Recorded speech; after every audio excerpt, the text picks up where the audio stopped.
छठ क्यों ज़रूरी है?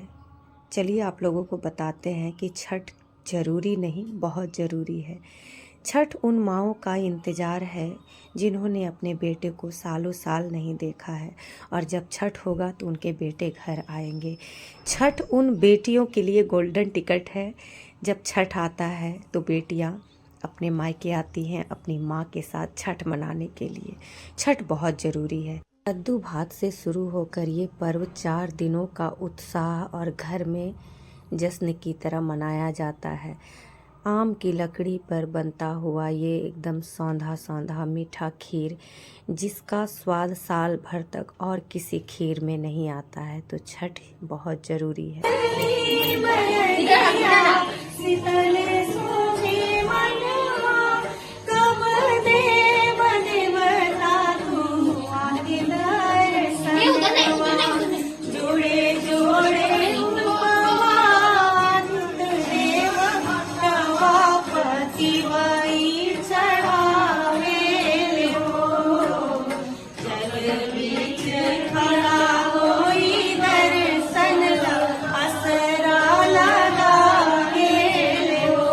गली घर मोहल्ले में पूरे शहर में छठ पूजा के गीत गूंजने लगते हैं। घरों में सारी औरतें छठ पूजा के गीत गाती हैं।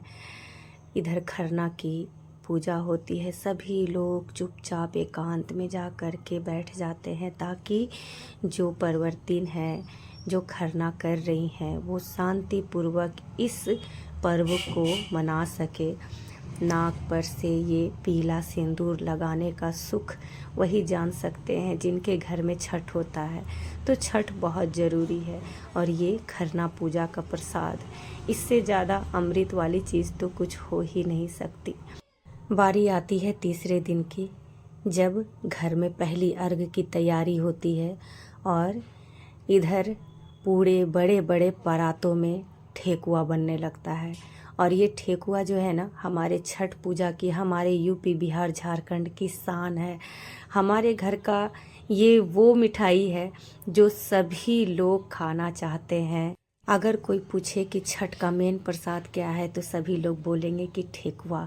ठेकुआ ही छठ का मेन प्रसाद है, और ये बहुत ज़्यादा ही मात्रा में जिनके घरों में छठ होता है बनाया जाता है। और पता है छठ इसलिए भी ज़रूरी है, कुछ कुछ चीज़ें लुप्त होती जा रही हैं, जैसे ये डाभा नींबू, सुथनी और ये सिंघाड़ा जिसको पानी फल बोलते हैं।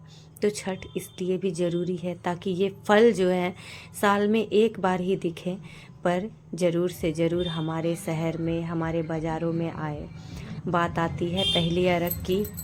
घर के सारे जेंट्स, बच्चे, जवान दौरा लेकर के छठ घाट पर जाते हैं, और सारे सूप में हर फल, दिया, बत्ती और हर तरह की चीज़ें सजाई जाती हैं। और हमारे यहाँ पर उगते सूर्य को नहीं बल्कि डूबते सूर्य को भी प्रणाम किया जाता है, उनकी पूजा की जाती है। क्योंकि सूर्य है तो प्रकृति है। अगर सूर्य नहीं उगेगा तो भी प्रकृति नहीं चलेगी, अगर सूर्य नहीं अस्त होगा तो भी प्रकृति नहीं चलेगी। तो हमारे धर्म में, हमारे भारत में डूबते सूर्य की भी उपासना और पूजा की जाती है। उसके बाद जितनी भी सारी सूप दौरा होती है, एक एक करके इसमें अर्घ दिया जाता है।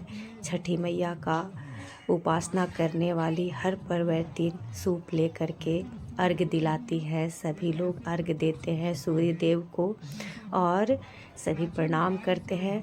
और छठ एक ऐसा पर्व है कि सभी की मान्यताएं हैं कि इस छठ पूजा में अगर कुछ भी मांगा जाए तो वो छठी मैया, सूर्य देव सब पूरा कर देते हैं। तो छठ इसलिए ज़रूरी है। अब बारी आती है प्रातः अर्घ की, छठ पूजा के चौथे दिन की। फिर से सारे सूप दौरा घाट पर ला करके उसमें सारे फल फूल रख के फिर से दिया बत्ती कर दिया जाता है, और सूर्य के उगने का इंतज़ार करते हैं। बर्तियाँ पानी में खड़ी होकर के सूर्य देव को उगने का इंतज़ार करती है, और इस तरह से चौथे दिन फिर से उगते हुए सूर्य को प्रणाम कर अर्घ दिया जाता है। छठ इसलिए ज़रूरी है। इस छोटे से वीडियो के माध्यम से हम आप लोगों को पूरा छठ दिखा दिए हैं कि मेरे घर में, हमारे घर में छठ कैसे होता है। अगले साल मेरे घर में छठ होगा कि नहीं ये मुझे नहीं पता है, लेकिन इस वीडियो को एडिट करने में मेरी आंखों में आंसू आ गए थे कि पता नहीं कि अगली साल मेरी माँ छठ कर पाएगी कि नहीं। जिनके घर में छठ नहीं होता है उसका दुख वही समझ पाते हैं। तो ये वीडियो आप लोगों के साथ शेयर करना मुझे बहुत खुशी दे रहा है, लेकिन मेरी आंखें अभी भी नम हैं। मैंने इस छोटे से वीडियो के माध्यम से पूरा छठ पूजा आप लोगों के सामने रख दिया है। तो छठ क्यों ज़रूरी है ये आप लोग अच्छी तरह से समझ गए होंगे। हम एक बेटी हैं और आज मुझे ये एहसास हो रहा है कि छठ मेरे लिए बहुत ज़रूरी है, मेरे लिए बहुत ज़रूरी है, क्योंकि छठ मेरे लिए वो गोल्डन टिकट है। जब मैं अपने मायके जाती हूँ, अपने भाई बहनों के साथ मिल कर के इस पर्व को मनाती हूँ और पूरे फैमिली से मिलना जुलना होता है, तो छठ मेरे लिए बहुत ज़रूरी है। मैं छठी मैया से 100 बार प्रार्थना करूंगी कि वो मेरी माँ को स्वस्थ रखे, ताकि मेरी माँ हर साल छठ पूजा कर पाए और हर साल वो गोल्डन टिकट मुझे मिले जब मैं अपने मायके जा पाऊँ। जय छठी मैया, जय सूर्यदेव। वीडियो पसंद आई हो तो लाइक शेयर कमेंट ज़रूर कीजिएगा और इस वीडियो को ज़्यादा से ज़्यादा आप लोग शेयर कीजिए। धन्यवाद।